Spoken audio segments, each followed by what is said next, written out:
Hey guys, welcome to the next episode in the Let's Play Football Manager 2013 with Brighton series, and this is the season after, of course, winning the Premier League, so a few things will have changed and a few new incomings and goings are going to be present. However, this is how the league stands then of February 2022.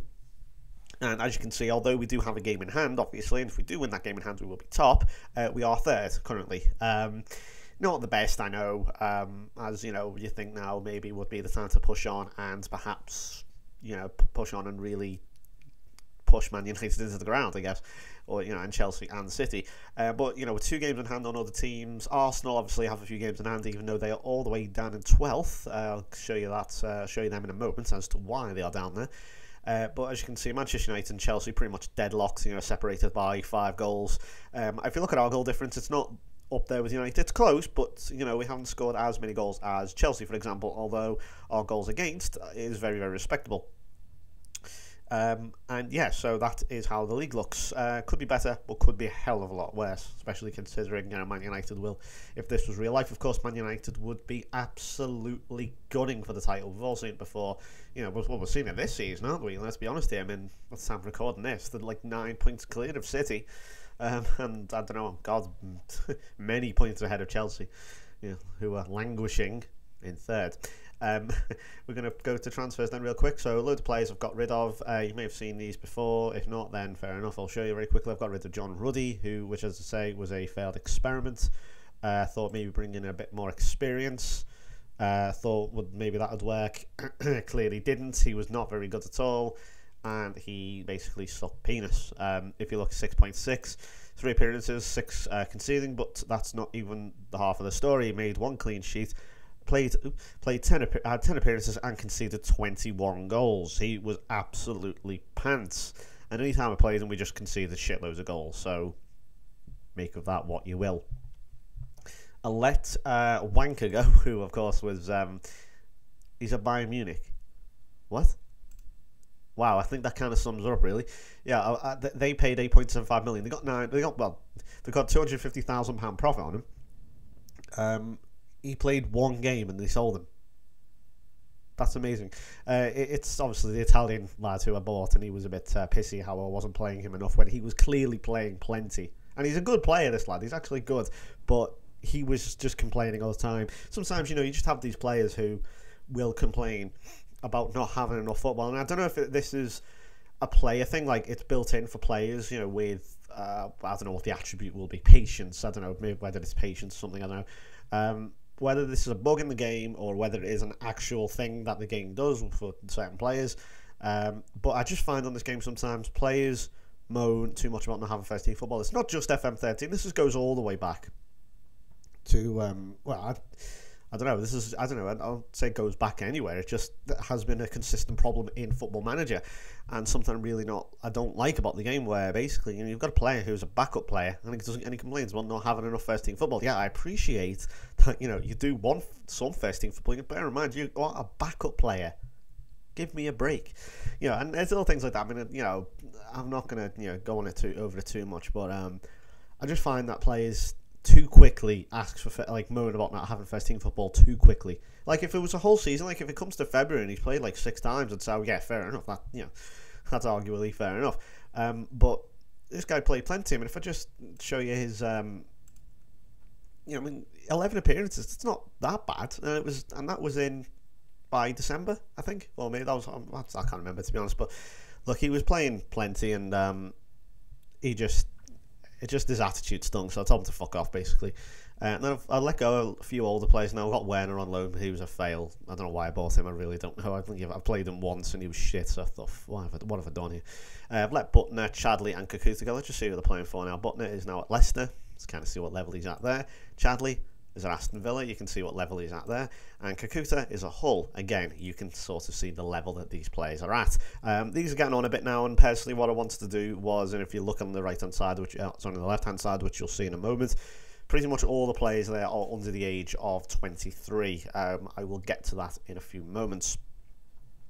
Let Will Buckley go as well. I didn't want to let him go, but he was going on a Bosman, you know, that thing where players basically, you know, you can't do anything to persuade them. They'll go, no, I'm just going to sit here and be a little baby. I'm going to leave when my contract's up.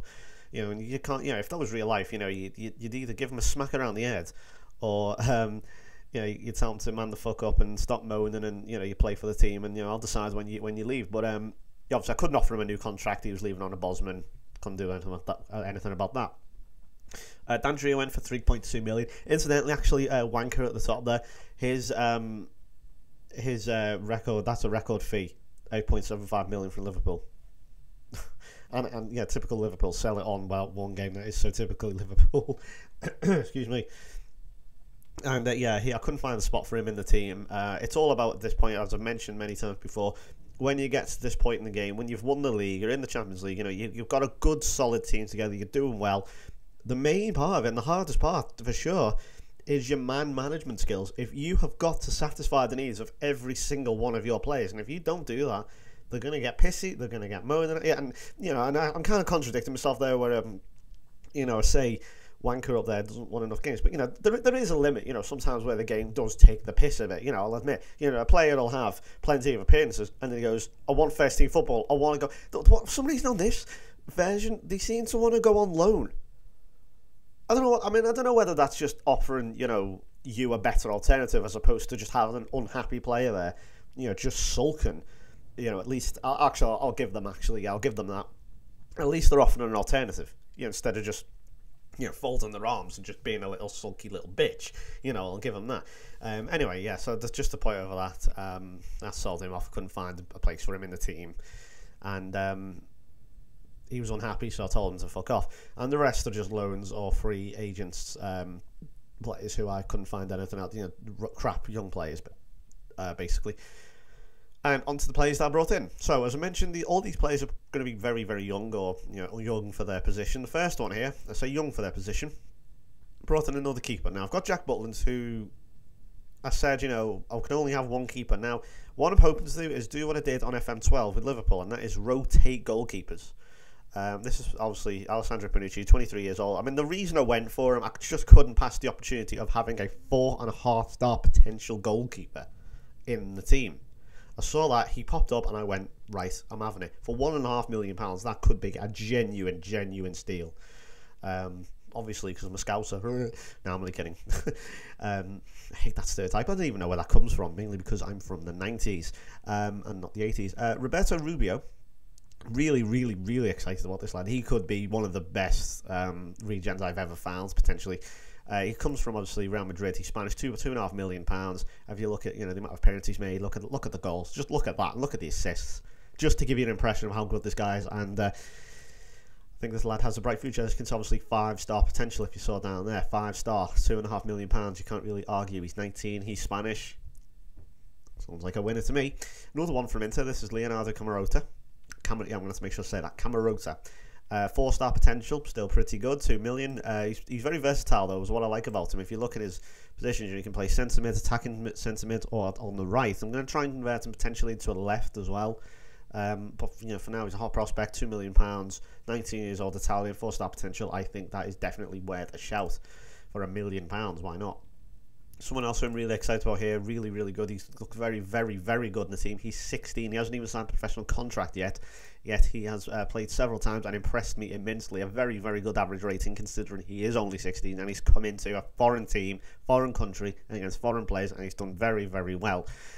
This is Felix Pardo, and again, I had a friend called Pardo. He plays rugby now.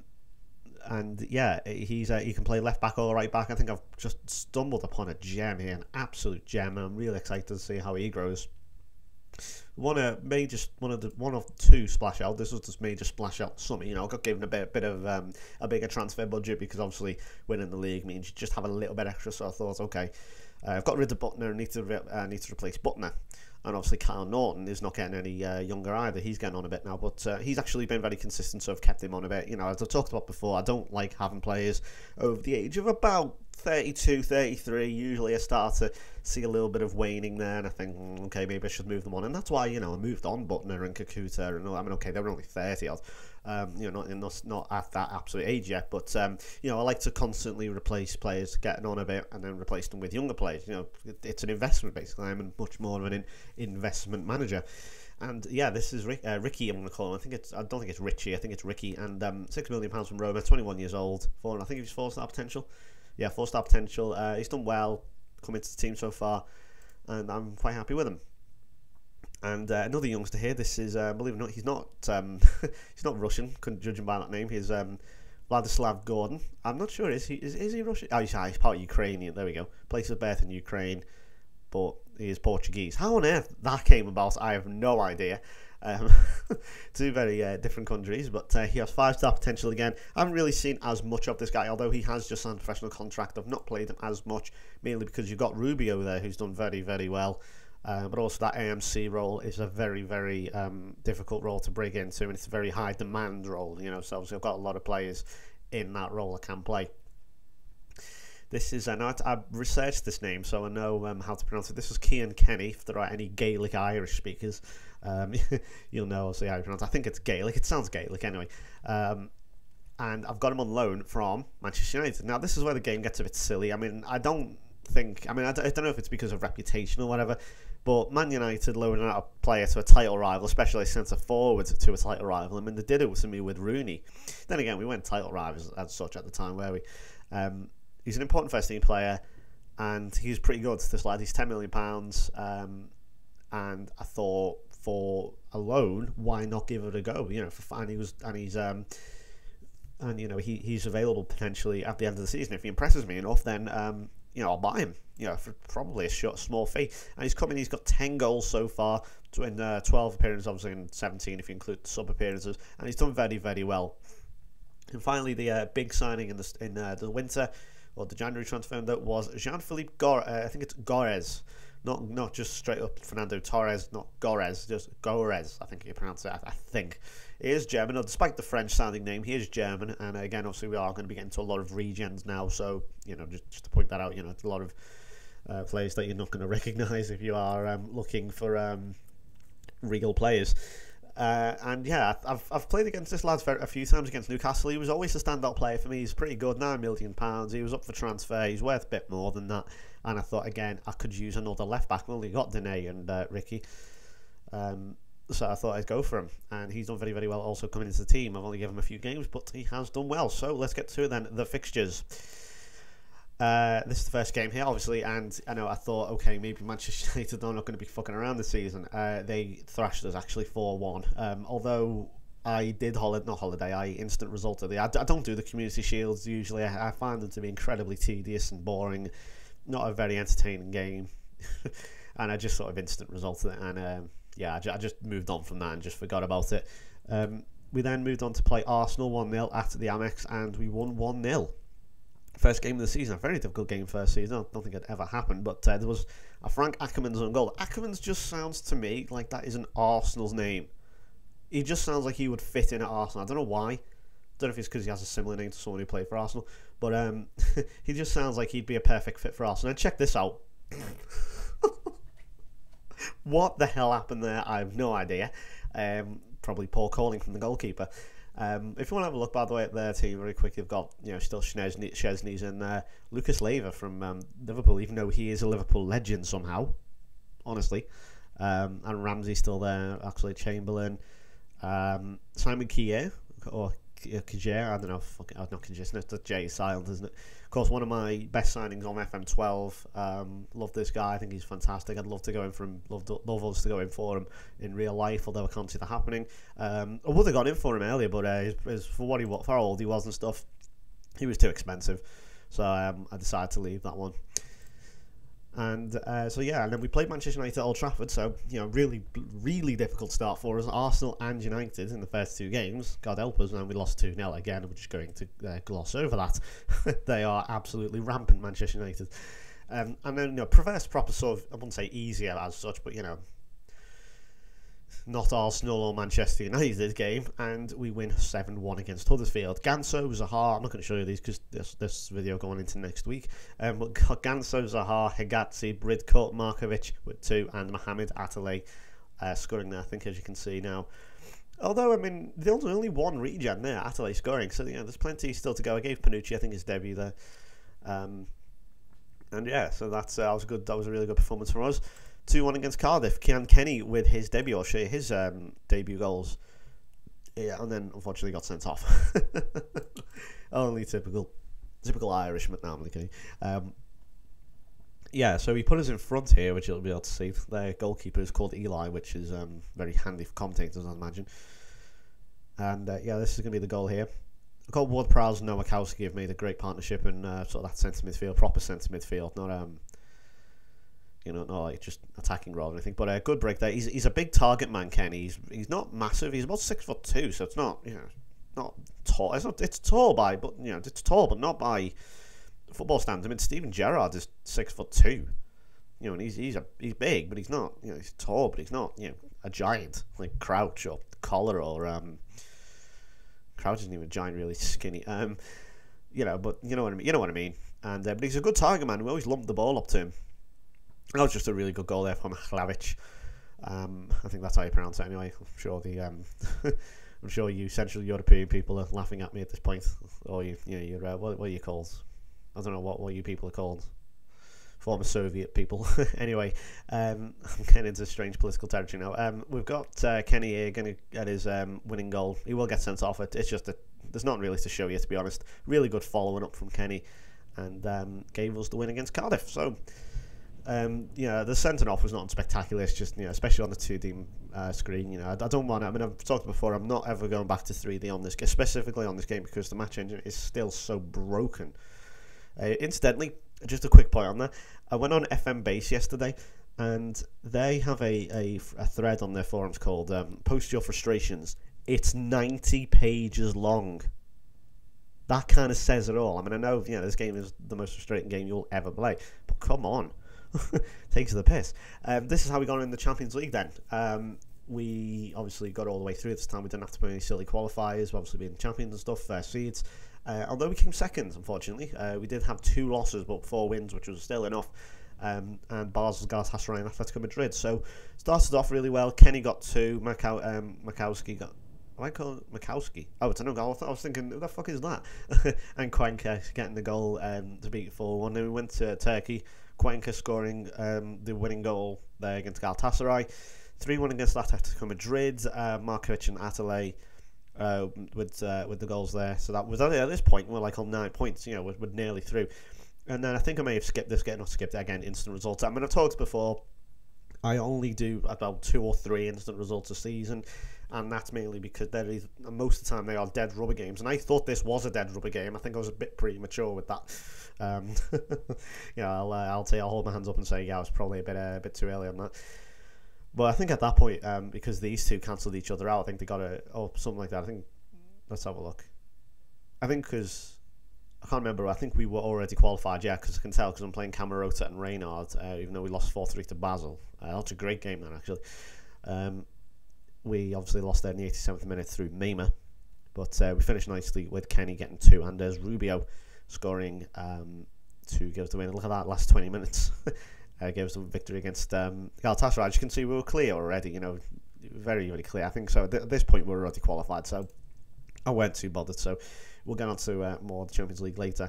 2-2 against Millwall, slightly disappointing. Millwall actually had established, I think I've already mentioned, but Millwall already established Premier League team now. They're about mid-table, and I think they're sort of like Stoke now. Sort of they've come up, they've established themselves, annoying little mid-table team that buzz around the top, sort of top 10. And yeah, Ward-Prowse and Atterley with the goals there. Played in the Capital One Cup, third round against Borough, and a very handy 3-0 victory. Higatsi coming off the bench there with goals from Kylian Reynard, or Kylian, I don't know, Reynard and or Reynard. I think the D is silent because he's French. If anyone's seen Django Unchained, which I would recommend, an excellent film, you'll know that the D is silent there, of course. And yeah, Roberto Rubio getting his first goal, I think, there, so that was good. 2-0 against Southampton. Ganso and Atterley scoring. Going to Galatasaray there. 3-0 against Chelsea. This was vast. This was big. Rubio again scoring. I brought him off the bench and I thought, yeah, let's see what he's really made of. And I'll show you the goals now. 87th minute. And they just didn't turn up at all. Eden Hazard, who is he wins World Player of the Year. It's either him or Messi. I don't think Ronaldo's had a look, and I've barely even seen Ronaldo on this game. But it's him or Messi who usually wins the World Player of the Year stuff. Chelsea is strange on this. As I say, they've signed Kieran Clark. When I've talked about this to Villa fans, saying, could you possibly see Kieran Clark going to Chelsea? Villa fans, and they were all like, well, he's good, but he's not that good, look at that from Markovic. There's a lot of goals like that. Have you noticed where they will, it's what I call doing a Suarez, where they'll run, if you watch my mouse case, ignore the highlights for a sec, in fact, I'll pause it, watch my mouse here, where they will basically just sort of run basically what Markovic did there, and they will run towards sort of there, and you think, oh, they're not going to score from there, and just buries it like there, puts it in there, from there, and you're like, how the fuck have they done that? If you're a Sunderland fan, you'll know what I'm talking about, when a few seasons ago, when Suarez came, it was his first season, he joined in January, didn't he, and it was like March time, and he basically was here, and he fired a shot from here, and it ended up there, and it was one of the very few times in my life where I've actually watched football and gone, how the hell did he do that? And Luis Suarez, that is what he is capable of. But and he seems to be doing that a lot. Not necessarily parrot in from here, but sort of taking the ball on it. It's very, very common. And there seems to be a lot of goals scored like that. I mean, I don't know if it's just because the wings are overpowered or certain players, that's what certain players do, or because I've got the cut inside thing on, I don't know. But a lot of goals seem to be scored from something like this, which I don't see at all in real life very often. The players literally getting here and basically running at the goalkeeper, and then just side footing it into the little corner here, and it's just strange. Anyway, back to the action here. Marco Marin putting the ball across. Here's James Ward-Prowse and Ganso, lovely goal. And that's just after the second. That's just at the start of the second half, and I'm thinking at this point, wow, I think I put us to defensive, and we basically held out for the rest of the game. And then comes Rubio, drop down for him, and look at that absolute hammer blow from Rubio. I think that was his first Premier League goal. I'm not sure. Certainly his first big goal. So that confirmed the points. Now we went played Everton. Mohamed Adley grabbing 4, the former Liverpool player grabbing 4, and Ganso and Markovic also scoring. So that was a very nice goal for us there. 1-1, and then this is where things got a bit weird. We didn't win then for a while, nearly a month. Actually, no, not a month, like 2 or 3 weeks. 1-1 against Villa. Marco Marin sparing our blushes there. And then we had a really, really, really good game against Arsenal at the Emirates. 3-3 in the Capital One Cup 4th round. Never really had too much luck with this, but as you can see, it was an absolute ding-dong battle back and forth as Afkia here, or Afka, whatever the fuck he's called, putting Arsenal in front, then Kenny equalising, Zaha putting us back in front, Chamberlain equalising, Cuenca scoring for us, Pascual scoring for them, and it went all the way to penalties, and Hagati and Zaha. Listen, 40 Arsenal shots. I mean, we had 19. Okay, half as many. But, you can kind of see what kind of game that was. Really, really good stuff to watch. It was fucking horrible. But it was a really good watch. Because we have 4 away games here. And I think that was the reason why we slipped up a bit. Because they were all away. Massive run. A point, though, at White Hart Lane is never bad. I would always take a point at White Hart Lane. I fucking hate going there. Really, it's not a nice place to go. It's not because, I think, not because Tottenham's a bad place. I think we just never perform well there as a Liverpool fan. Last time, I think, the only time I've ever seen us win there was in the Carling Cup, I think, as it was known then, the Capital One Cup now, obviously. Might have even been, was it the Carling Cup? Yeah, the Carling Cup, in the quarterfinals or something, on a penalty shootout. Florence Cinema-Pong goal scoring remember him scoring the winning goal, or the winning penalty. And we played City, who we really are starting to get the best of now. Ganso, Kenny and Dawson. So you can see Kean Kenny, not a bad loan signing at all. And this is why I always push for loan signings and say, look, go for them. They are really, really good if you can get the right one. If you are willing to pay, sometimes you're the £50,000 a month, or it's basically wages. That is essentially just wages. You haven't paid any transfer fee. You are essentially just paying like a small amount of wages. So yeah, just a point on that. Marin scoring 2 winner there against West Ham. I'll show you this, so you can start to see Marco Marin doing really well. I'll show you his 2 goals. He has been one of the best signings on this for me. He's done very, very well. I mean, I think if you look at certain players and how much it pays for them and what they've sort of brought back, there are certainly better signings if you're looking at that. But for just sheer quality and sheer excellence in goals, he has been right up there. Not to mention assists as well. Don't forget. but he's extremely useful. He's done very well. I wish I'd given him a proper number, not just 36. I'm a lover. I'm a big lover of numbers. I love all what number a player wears and all that. And I think that's the Liverpool thing actually. Like we've got Dalglish 7, Fowler 9, Owen 10, Torres 9, Suarez 7. Who else? Hippier 4, Agger 5. All these numbers and stuff. They mean a lot. I don't know if Liverpool fans similar with me or if you are just a regular fan. But it's a big Liverpool thing. Who graced the number 7 shirt and all that. Obviously Suarez is one of them, and a lovely goal again from Mariner. So I'll just show you that too. And he's done really well. He was for a long time, obviously the record signing before I signed Atale. He's done very, very well. And as you can see, if we just sort of do it here, we're on a very good run here of wins, just straight wins. 2-0 against Norwich, Zaha and Ward-Prowse. James Ward-Prowse again, another big signing. I wasn't expecting to see a lot of him. I just signed him just to say, in hope, to be honest, because with Southampton I tried to make him really good on FM12, and he didn't really come with anything. But on this, he's been phenomenal for a freebie as well. 3-1 against Forest. Mikel Ferreira scoring goal, as well as Quinca and Zaha. 4-0 at St James's Park, thank God, because I always do badly at St James's Park, but this one thankfully we didn't. Atale, Ward-Prowse, Zaha and Dawson with the goals, was it? And yeah, say Ward-Prowse, yeah. 2-0, Roberto Rubio scoring again, goes the winner, 8.10, so you can really begin to see how good this lad is. I'll show you his goal, and then obviously Colin Hatch there scoring in the 93rd minute to give us the victory for sure. But I'll show you Rubio's goal. Really good stuff. This, and see Pardo is playing there as well. I'm playing a slightly weaker team at this point. Leicester were they were like really at the bottom. They were doing really, really poorly. So I played a lot of younger players like Pardo, Lombardi, Campos, Camaroto, Wellington. Obviously the Brazilian wonder kid who I'm really excited about. He hasn't really played that much this season, but I think he's been injured actually. Where are we? And then we've got a great game at Ewood Park, 3-2 against Leicester. Ferreira, Hagati, and then Ricky scoring his first goal. I think that was from a corner. 5-1. 5-1 against West Brom. Atale 2, Kenny, Rubio, and Zaha. I mean, look at Roberto Rubio. Look at the goals he's scoring now. He's done so well. 3-2 against Liverpool. A really good game this. Wellington with 2. Hagati scoring as well. Really enjoyed the game as well against Liverpool there. Then we played Torquay. This was a really young team. Played like Gordon, Cameron. You can start to see the players I'm going to play. This is what I did with Liverpool, and I really, really, really enjoyed it. When you get to play all your youngsters and stuff, that was one of the most satisfying things about this game, when you bring in a load of youngsters, or you have through, even if you buy them or you put them through your youth, obviously it's a lot nicer when they come through your youth system. But still, you pay pennies for these players like Rubio, Ferreira, Pardo, and they all score, and do really, really well. And then who stops the run? Fucking Manchester United. Yeah, it's an own goal as well. I'll show you that. As you can see, they should have had the penalty. Oh, Danny Goddard's goal. What did I say? Sorry, I thought it was an own goal, so I don't know why I said that. This Danny Goddard is an absolute beast. He is ridiculous. I think if this goal is anything, if this goal is what it is, then I don't think it is, but no, it's not. Okay. He did score a goal against me one time. It might have been a few seasons ago now. I can't remember which one it was. I'm not going to go looking for it, but he basically beat my whole team on a run and then slotted it past the goalkeeper. He is ridiculous. But we got our run back on track there with a 3-0 victory over Huddersfield, Ganso, Higazzi, and an own goal. Now it's a good game against Wickham in the FA Cup. That's Reynard, Wellington with 2 each, and then Jean-Philippe Gorez. Actually, I think that may have been his debut.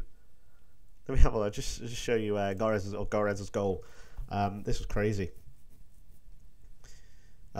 Because I brought him in. I don't think he was even match fit at this point. Although I could be wrong. Here he is now, just that lovely, cool finish. I think it was his debut. I think. But he hasn't featured, has he? So it probably was. 4-1 against Millwall. 2 for Zaha, obviously. And Ward-Prowse and Kenny also scoring. And then annoyingly 0-0 against Cardiff. I always slip up against Cardiff, as you do. Kenny didn't fire, and I played Camarota. This Gautier, though, guy is pretty good. He's come into the team, done quite well. And finally, the latest result here, a 1-0 victory over Southampton. Wellington with the winner, which I'll show you now. So that is a roundup, and as you can see, it's still very evenly poised. And there's a lot of football to be played, though. I'll cover who we're going to play in the Champions League in a moment, but as you can see now, the youngsters are starting to come through, and they are impressing like nothing I've ever seen. I mean, we had a lot of really good youngsters, in Liverpool back on FM12, but I think this crop could better them. I really do. In terms of just, straight up youth. Combine how young they are. Look at that for a finish from Wellington. He's another one. I've barely even touched on him. Just straight up how young they are and how well they are performing. They are doing incredibly well. So, oh dear, sorry about that cut. I had to jump cut there. I had to answer the phone. Right. So yeah, as you can see, if we just go over the league real quick, so that is how it stands. Pause it there if you want to check it out in more detail or whatever. Arsenal, the reason that Arsenal are doing so badly is because they've just sacked the manager. Chelsea fans remember him, Dan Petrescu, absolute Chelsea legend as far as I've been told. But if you just look real quick, they sacked their manager, Emery, or Emery, I don't know. I know him from somewhere, I don't know where from. But they're not doing very well at all at the moment. But I'm sure they will bounce back on. And they've got a couple of games in hand like us. So play stats real quick. Mohamed Ali's down there, but no, they're all sort of split. If we just sort of go over real quick, they've all got a good amount of goals each. Mohamed Ali on 14 there, Kenny with 10. That's not bad for a loan signing at all. 8 for Zaha, and then look at that, Markovic and Rubio. That kind of shows you how good, Serbian wonder kid here, Lazar Markovic. Now, he was obviously a lot older.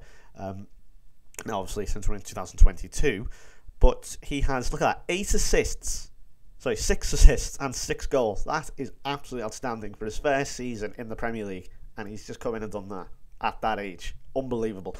Also, we've got Wellington doing pretty well there. He's got 5 goals and 2 assists. He's had very limited time as well. So I should probably play some of these because they're going to get a bit pissed off with me. So yeah, that is how everything stands. So I will leave it there then. So thank you very much for watching. I will be back then at the end of the season in May to go over this, or June. I think it'll probably be it's not May, is it? It's June nowadays. So June, and we'll see if we can retain the league. So until then, I'll end. So bye-bye for now.